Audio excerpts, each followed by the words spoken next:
Wala po.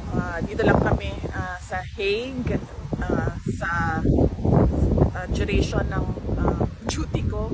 So July, ano ba ako? Kailan ako dumating? July 5 hanggang July 23 yung sa akin. And then darating sa susunod si Hanilet. So actually, dito po kayo sa zona, no? You will be here. Out of the country. Hindi. Oo, kasi July 23 ako alis ng Hague. So dito lang kami and kasi inaano namin yung 4 days a week na kasi yung bisita. So minamaximize namin yung grant ng detention unit na 4 times a week pwede po bisita. Your reaction po na gobyerno ng Pilipinas ang gagastos para sa 4 na witnesses by way of cooperating with the ICC? Well, nakakalungkot.